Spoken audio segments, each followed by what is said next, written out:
அனைவருக்கும் வணக்கம். உங்கள் காரைக்குடி சுதா நாகராஜன் சேனல் உங்களே அன்புடன் வரவேற்கிறது. இன்றைக்கி செட்டிநாடு மட்டன் குழம்பு எப்படி செய்கிறதுன்னு பார்க்க போகிறோம். அடுப்பை ஆன் பண்ணிக்கோங்க, இருப்புச்சட்டியை வச்சுக்கோங்க. நான் குக்கர் தான் வச்சுருக்கேன், கொஞ்சம் கனமாக இருந்தால் நல்லாயிருக்கும். எண்ணெயை ஊற்றிக்கிட்டேன். பட்டை, கிராம்பு, ஏலக்காய் 1, கிராம்பு ஒரு 3, பட்டை ஒரு 1, பிரிஞ்சி இலை இதைத்தான் போட்டேன். போட்டு வெங்காயம் ஒரு 100 கிராம் சின்ன வெங்காயம், தக்காளி ஒன்று தான் போட்டேன்.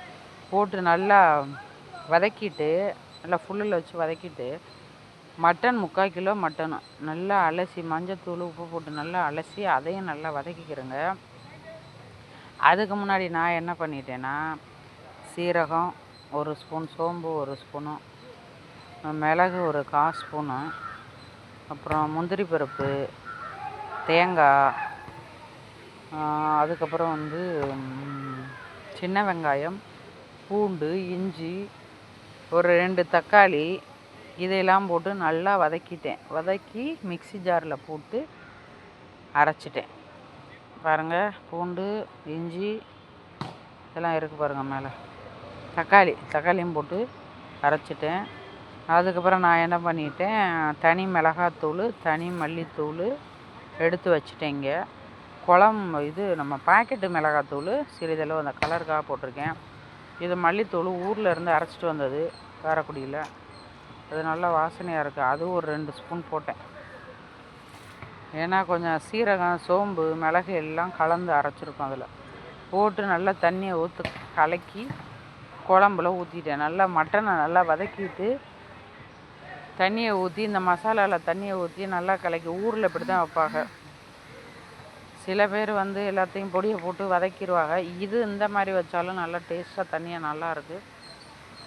நல்லா கலக்கி ஊற்றிட்டு தேவையான அளவு உப்பு போட்டு ஒரு 3 விசில் இல்லைன்னா 5 விசில்.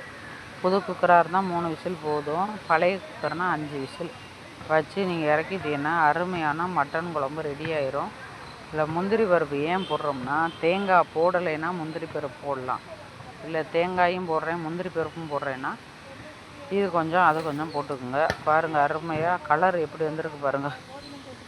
எந்த எண்ணெய் வேணாலும் ஊற்றிக்கலாம். எந்த எண்ணெய்னா கோல்டு வினர், கடலெண்ணெய், நல்லெண்ணெய், எது நம்ம கையில் இருக்கோ அதை ஊற்றி தாளிக்கலாம். தண்ணியாக இருக்குது, குழம்பு சூப்பராக இருக்குது.